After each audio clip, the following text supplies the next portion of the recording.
오늘 베드로전서 2장 11절부터 21절 말씀을 중심으로 해서 고난 중에도 선을 행하라 라는 말씀을 함께 나누도록 하겠습니다. 우리 베드로전서 이제 우리가 지금 쭉 보고 있잖아요. 베드로전서는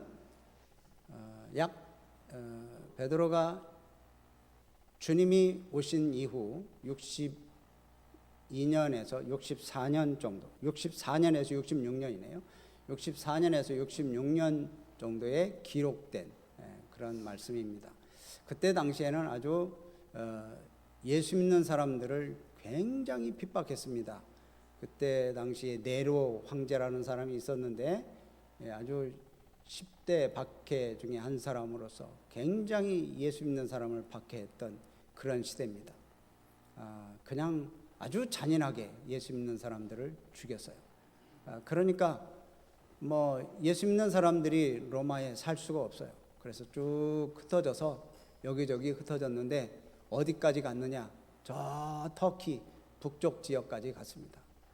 본도 그 지역을 본도 지역, 길리기아 지역, 비두니아 지역, 또 갈라디아 지역 그런 지역이 있습니다. 우리처럼 충청도, 전라도처럼 그렇게 흩어져서 살아요. 멀리까지 이제 흩어져서 살고 있는 사람들한테 이제 이 글을 보내서 하나님의 말씀으로 그들을 위로하고자 이 글을 보내는 겁니다. 그래서 그들이 자기들만 읽고 몰래 감추는 게 아니라 이 글을 서로 나누는 거예요. 참 이렇게 고통 중에도 하나님께서 우리에게 말씀으로 위로해 주신다. 힘내자. 그러면서 또 다 읽고 다른 사람한테 또 보내고 또 본도라고 하는 지역에서 읽고 갈라디아 쪽으로 보내고 그쪽에서 읽고 또 아시아 지역으로 보내고 또 읽고 비두니아 지역으로 보내고 그래가지고 그걸 자꾸 돌려서 읽는 거예요. 지금처럼 성경이 이렇게 인쇄하면 척척척척 나와가지고 금방 책으로 묶어서 딱 한 권 나오는 게 아니고 그때는 이거 한 권을 쓰려면 다 손으로 이렇게 써야 되기 때문에 얼마나 힘들어요. 그래서 다 돌려 읽는 거예요. 근데 이 내용이 뭐냐? 예수 믿는 사람들에게 이런 불시험, 박해가 있을 것인데 믿음으로 서라. 하나님을 생각해라. 그래서 자꾸 이렇게 권면하는 그런 내용이에요. 그래서 베드로가 그런 성도들에게 믿음을 더욱더 굳건하게 하고 그리고 삶으로는 그리스도인으로 충성된 증인이 되어가지고 이제 주님이 다시 오시는 날 칭찬받을 수 있도록 그렇게 믿음을 단단히 할 수 있도록 그렇게 지금 권면하는 것입니다. 그래서 성도들의 그런 모습을 보면 이 땅에서 살아가긴 하지만 이 땅을 등지고 살 수는 없잖아요. 은둔자처럼 저 산골에 아니면 저 떨어진 나 혼자만 이렇게 살아갈 수도 없잖아요. 이 삶의 현장에서 우리는 직장 다녀야 되고 사회 공동체 여러 가지 일들을 활동해야 되는 그런 상황에서 이 삶의 현장에서 우리에게 주어진 그런 환경들 속에 어떻게 살아야 되느냐? 우리들 곁에 있는 사람들과 또 믿지 않는 사람들과 믿는 사람들과 어떻게 살아가야 되냐?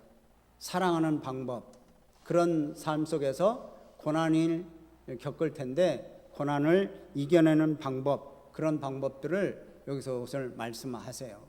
우선 첫 번째로 보면 나 자신에게 나 스스로 어떻게 살아야 되느냐라고 하는 그런 거. 또 그 다음에 다른 사람을 상대로 해서 어떻게 살아야 되느냐. 또 사회와 나라와 국가 이 체제에 대해서 어떻게 살아야 되느냐.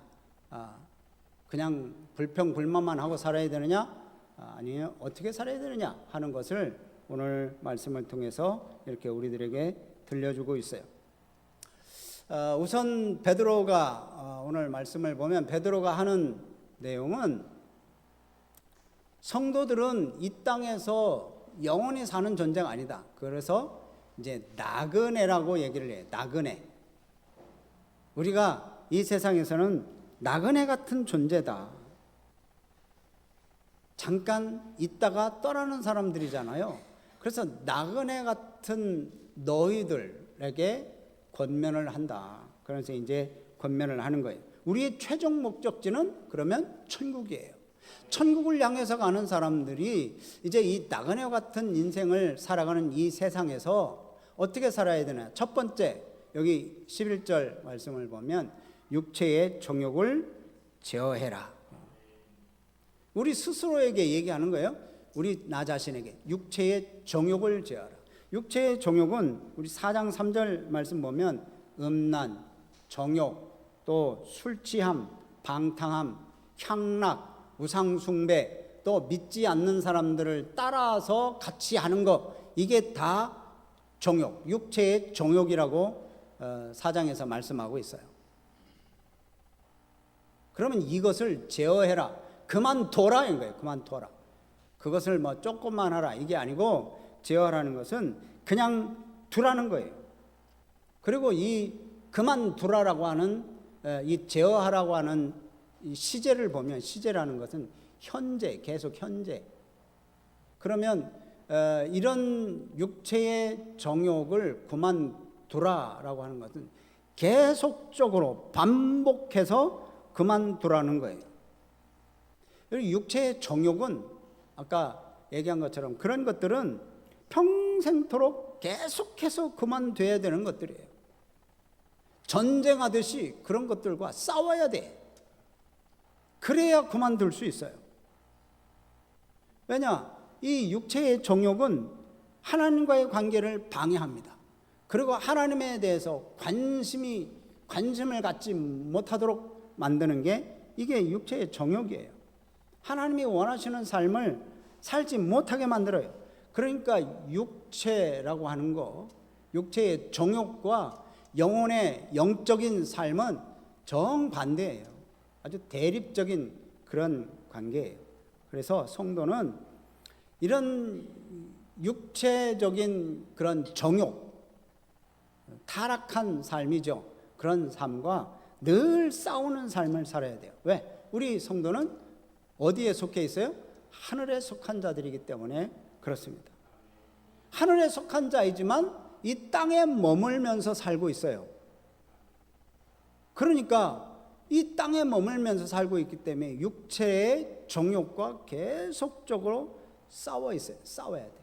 그러니까 성도는 이 세상에 살지만 내가 누구냐라고 하는 것을 알아야 돼요. 내 정체성, 그리스도인이라고 하는 것을 늘 기억해야 됩니다.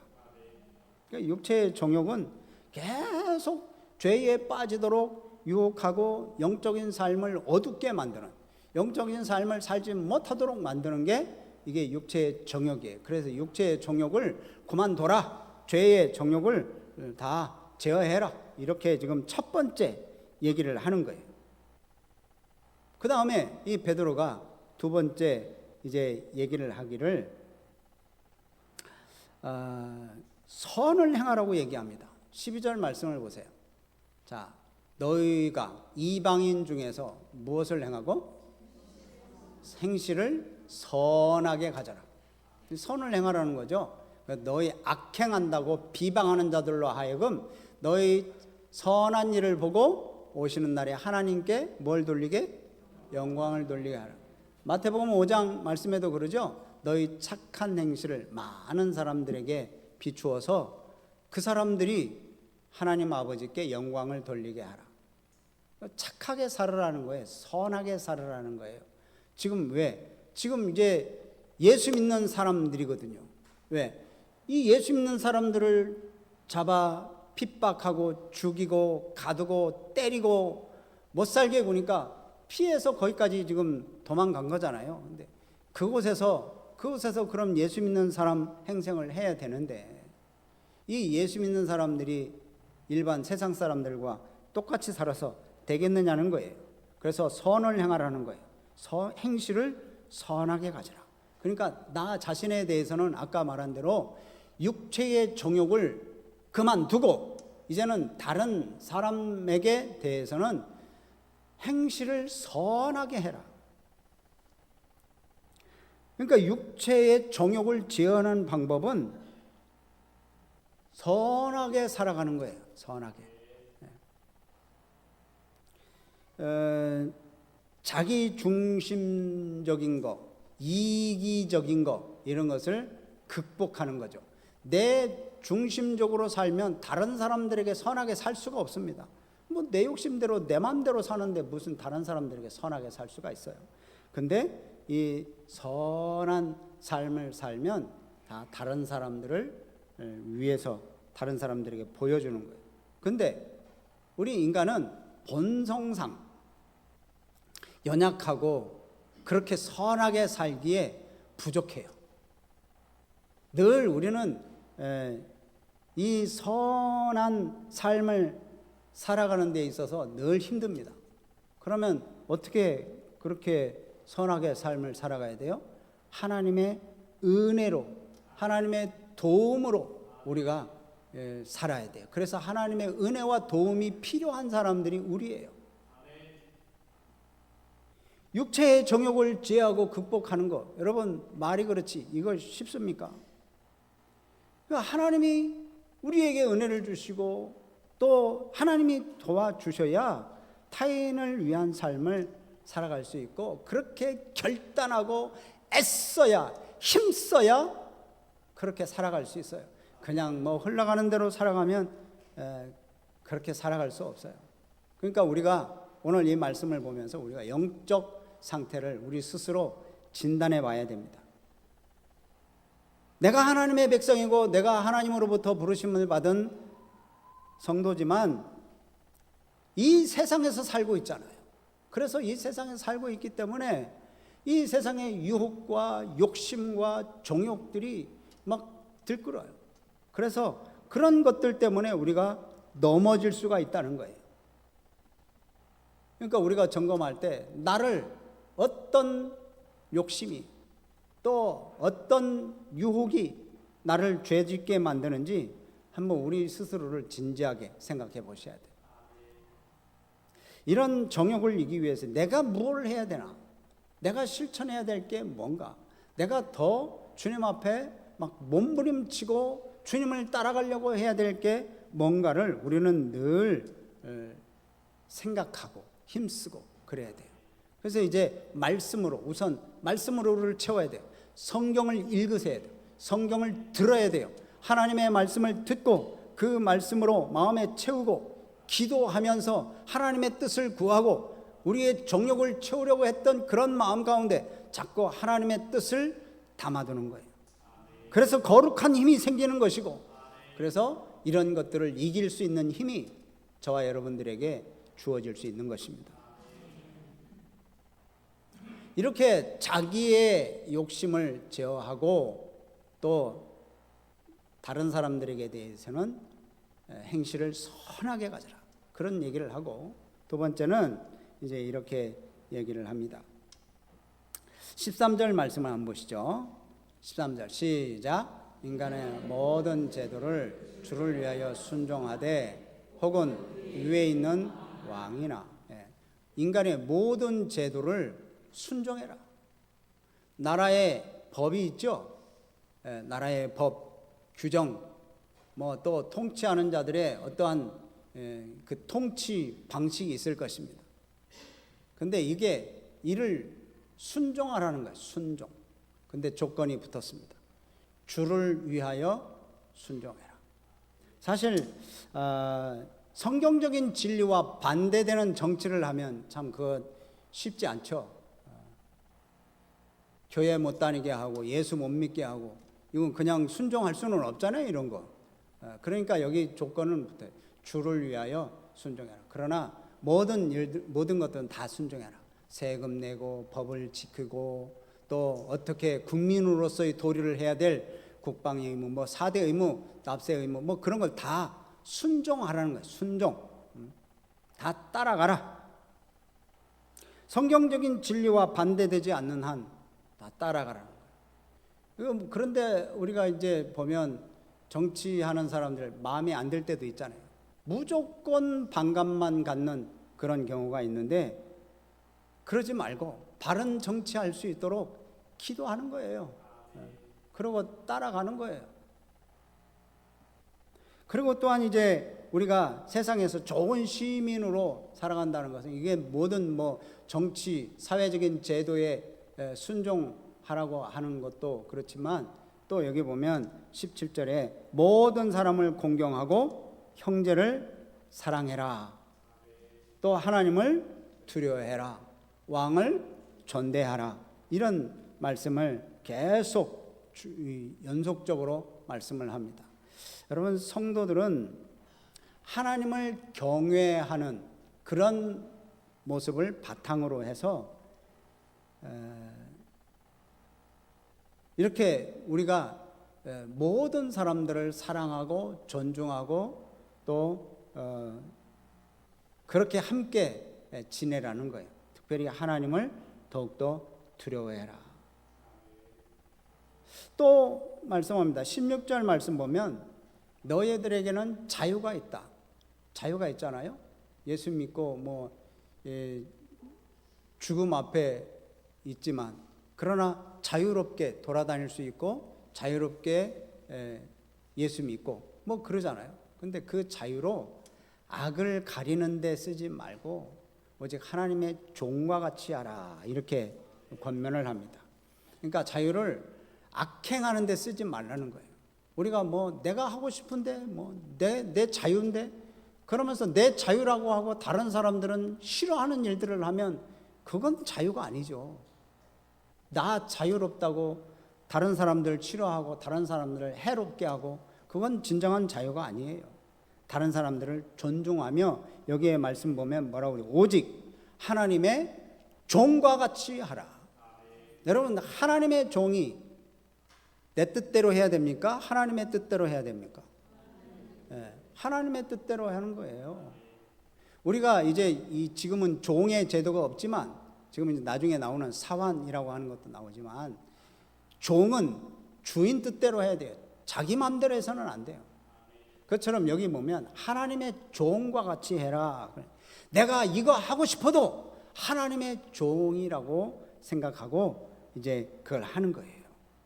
그러니까 내가 자유인이라고 그리스도인 나 예수 믿고 자유함을 얻어서 죄에서 자유를 얻게 하면 보혈의 능력 그것 때문에 내가 자유함을 얻었는데 내 맘대로 하면 누가 뭐라고 그래 이러면서 이제 살아가면 이건 복음 전도에 방해가 된다는 거예요. 이건 방종이고 이건 복음 전도에 안 된다는 거예요. 지금 뿔뿔이 흩어져서 지금 본도 갑바디아 아시아 비두니아 뭐 이쪽을 다 흩어져서 사는 사람들이 그냥 내 마음대로 살면 그게 무슨 전도가 되겠냐는 거예요.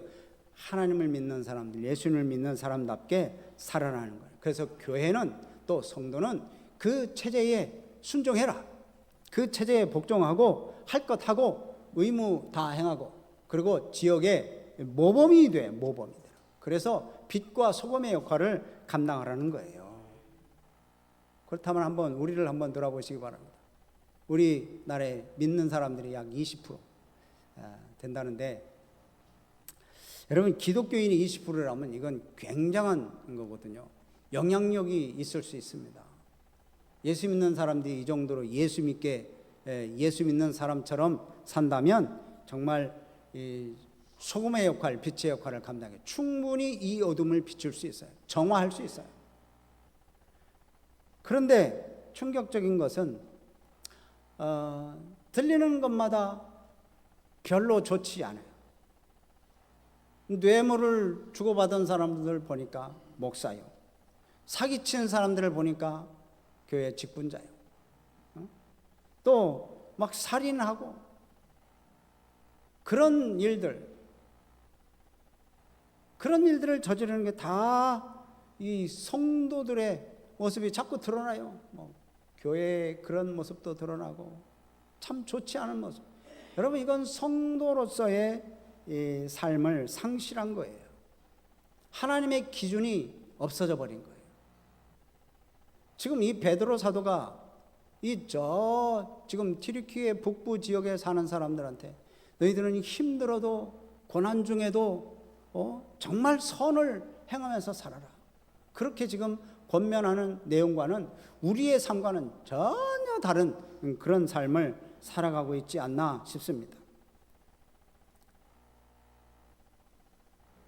그래서 베드로는 이 세상과 구별된 좀 천국 백성다운 삶을 살아가라고 주인과 종과의 관계를 설명하면서 그 얘기를 합니다.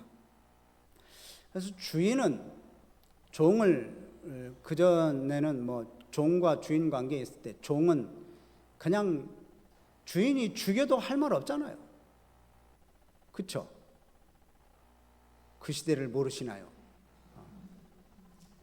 그 우리가 얼마나 좋은 시대에 살고 있습니까? 그런데 이제 이 주인과 종과의 관계를 얘기를 하는 거예요. 그러면서 이제 18절 말씀 한번 보세요.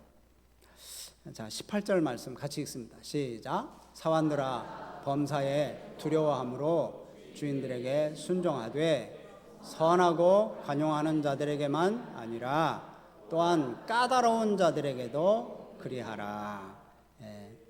사환들이 아이고 이제 주인이 좀 선해, 주인이 착해 가지고 구박도 안 해. 그런데 이런 사람들을 더 두려워하라는 거예요. 범사에 두려워함으로 주인들에게 순종해라. 그리고 또 이렇게 착한 사람들에게만 순종하는 게 아니라 여기 보면 뭐라고 있어요? 까다로운 자들에게도 그리하라. 까다로운 자들이 어떤 사람들입니까? 삐뚤어진 사람, 공정치 못한 사람, 심술궂은 사람, 아주 패역한 사람, 이 삐뚤어진, 그러니까 까다로운 사람들한테도 더 순종해라. 주인들에게 아무튼 순종해라. 그러니까 우리로 말한다면 지금 직장 상사들 그런 분들이죠. 나이 많으신 분들, 이런 분들 직장에 가 보니까 나이 많은 분들이 꼰대 같은 그런 일들을 한단 말이죠. 그런데도 그냥 순종하라는 거예요. 공정하지 않은 세상, 공정하지 않은 제도 속에서 억울하게 당하고 있는 힘없는 그런 종들, 사환들은 잡스러운 일들을 하는 사람들이잖아요.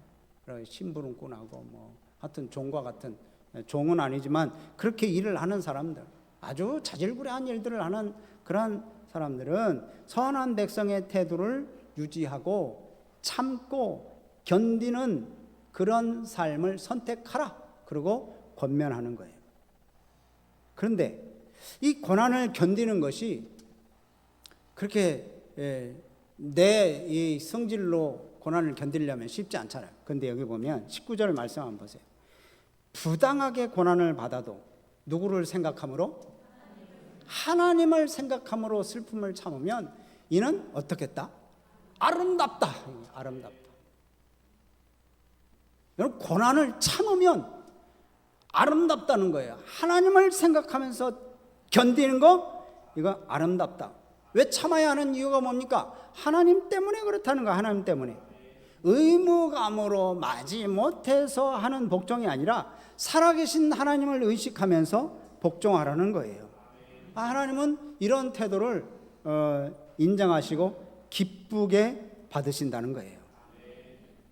우리가 사는 세상에 그때 이 베드로가 이렇게 그쪽 사람들한테, 흩어져 있는 사람들한테 보낸 시대나 지금 사는 시대나 좋은 사람이 있는가 하면 까다로운 그런 사람도 있습니다. 회사나 공동체에 윗사람으로부터 부당한 일을 당할 때 여러분 어떻게 합니까? 가만히 있습니까? 우리 항변합니다. 항변. 어떻게 그럴 수가 있습니까? 나 자신의 옳음을 증명하기 위해서 그와 맞서는 방법을 선택하기도 하죠. 그러나 성경은 그러지 말라는 거예요.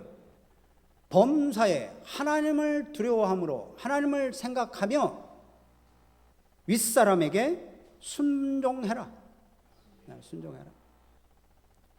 그래서 성도의 순종은 상대방의 인격이 좋냐 나쁘냐 그거 관계없어요. 좋아도 순종하고 나빠도 순종하고. 그러니까 성도의 믿음 때문에 고난받는 것. 이 성도들은 믿음 때문에 고난받는 그 고난은 참고 하나님을 생각하며 참으면 합당한 것이다. 합당한 것. 당연한 거라는 거예요. 이런 삶을 베드로는 뭐라고 그래요? 아름답다. 아름답다. 하나님을 생각하면서 참는 거예요. 우리는 억울한 일을 당하면 속에 불이 나죠. 불 안 나는 사람들은 진짜 성자입니다. 근데 속에 불이 나는데 나의 정당함을 알리기 위해서 열변을 토하죠. 우리 중에도 그럴 거 아니에요. 뭐 저 같아도 그럽니다. 어떻게 상대방이 잘못했는데 참을 수가 있단 말인가. 또 부당한 대우를 받는데 속에서 화가 나는 걸 이걸 어떻게 다스려요? 어떻게 다스리는 말이냐, 이렇게 반문할 수도 있습니다. 근데 오늘 말씀의 초점은 내가 고난 당한 그 양을 얘기하는 게 아니에요. 고난에 대해서 얘기하는 게 아니에요. 내가 고난을 얼마나 당했느냐, 내가 얼마나 힘든 모욕을 받았느냐, 그게 중요한 게 아니라 여기 보면 내 위치가 중요한 거예요. 내가 누구냐가 더 중요해. 내가 누구냐. 그러니까 내가 누구냐가 중요하니까 우리는 누구를 생각해? 하나님을 생각하는 거예요. 내가 그리스도인이냐, 내가 예수 믿는 사람이냐, 내가 직분이 뭐냐, 내가 성도냐 아니냐, 이게 중요한 거예요. 내가 얼마나 많이 힘든 일을 당하고 그 사람이 상대방이 나를 좋게 대하든 나쁘게 대하든 내가 괴로움을 뭐 다른 사람보다 수백 배 받든 그게 중요한 게 아니라 나는 누구냐, 내가 그리스도인이냐 세상 사람들이냐, 내가 하나님의 자녀냐 내가 악한 사람의 자녀냐, 이게 중요하다는 거예요. 그러니까 여기서 뭐라고 그래요? 하나님을 생각함으로 슬픔을 참으면 아름답다. 아름답다는 거예요. 그러면 아름답다. 자, 그러면서 한 가지 더 말씀합니다. 자, 그 본을 보이신 분을 소개를 해요. 그렇게 억울해도 참고 그렇게 분통이 터져도 참는 한 분, 그분이 바로 누구예요? 예수 그리스도. 21절을 한번 읽어봅니다. 시작. 너희가 부르심을 받았으니 그리스도도 너희를 위하여 고난을 받으사 너에게 본을 끼쳐 그 자취를 따라오게 하려 하였느니라. 아멘. 여러분, 예수님은 죄가 없으신 분입니다. 예수님은 하나님이십니다. 우리를 위해서 이 땅에 모든 걸 버리고 그 하늘 영광을 버리고 이 땅에 오신 분이에요. 그냥 낮은 자세로 오셨을 뿐만이 아니라 우리를 위해서 핍박을 받았죠. 내 죄 때문에 고난당하고 조롱당하고 비웃음당하고 침뱉음당하고 손가락질 당하고 매도 맞고 온갖 고난을 다 당했습니다. 십자가에 양손에 못이 박히고 양발에도 못이 박히고 이 세상에 금면류관을 수십 개를 써도 부족하실 그분이 가시면류관을 쓰고 피를 흘리시는 그 모욕을 당하셨어요. 여러분, 힘이 없어서 그래요?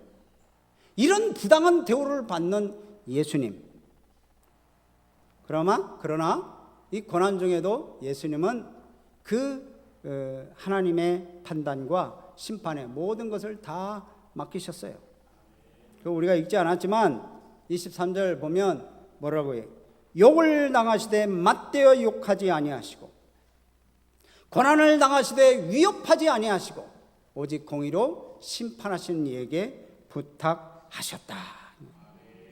열변을 토하지도 않았고 슬픔에 막 화를 폭발시키지도 않았어요. 능력이 없어서도 아니잖아요. 예수님이 그러시잖아요. 내가 12군단이나 되는 군대를 동원해가지고 이 로마 병정들을 다 멸하실 수 있지만 칼을 거둬라. 칼을 거둬라. 왜냐? 예수님에게는 어린 양의 사명이 있습니다. 죽어야 되는 사명. 그 사명이 있어서 예수님은 그 모든 고통, 그 모든 야유, 비난 다 받으셨어요.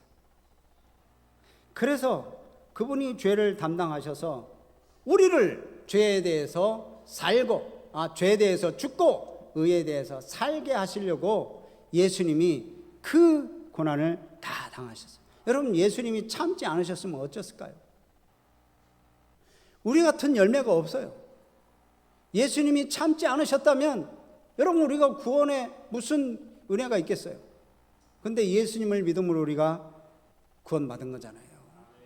예수님은 어린 양의 사명을 가지고 이 땅에 오셔서 다 참으신 거예요. 그리고 우리에게도 사명이 있어요. 21절 말씀을 보세요. 자, 같이 읽습니다. 시작. 이를 위하여 너희가 부르심을 받았으니 그리스도도 너를 위하여 고난을 받으사 너에게 본을 끼쳐 그 자취를 따라오게 하셔. 여기 보면 너에게 본을 끼쳐, 본을 보였다는 거죠. 그 자취를 어떻게 하려 하셨다? 따라오게 하려 하셨다.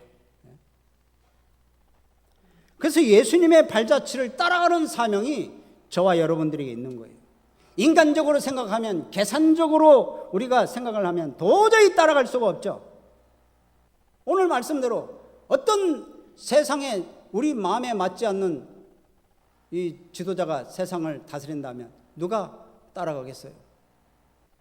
그건 따라가라는 거예요. 모든 형제들을 사랑하라는 거예요. 이거 쉬운 게 아니에요. 그러나 우리에게는 본을 보여주신 분이 계셔요. 예수님이 본을 보여주신 분이 계시니까 그 길을 따라가라는 거예요. 예수님을 닮으려고 최선의 노력을 다하는 거예요. 말씀을 삶으로 살아내려고 몸부림을 치는 거예요. 분노를 제어하고 말을 자제하고 예수님을 닮아가는 모습을 따라가라는 게 이게 오늘의 우리의 말씀입니다. 우리의 주신 말. 사실 우리가 부당한 대우를 받을 때 예수님을 생각하라는 거죠. 예수님을 생각하고 예수님처럼 행동해라. 그래서 오늘 말씀을 좀 맺습니다. 천국의 시민권을 소유한 우리 성도들은 이 땅에서 잠시 머무는 나그네 인생이다. 그러니까 저 천국을 바라면서 살 때 육신의 일은 자꾸만 영적인 것을 거스르게 하고 하나님을 멀어지게 만드는 그런 거니까 그런 것들을 다 그만두고 선한 일에 더욱 힘써라.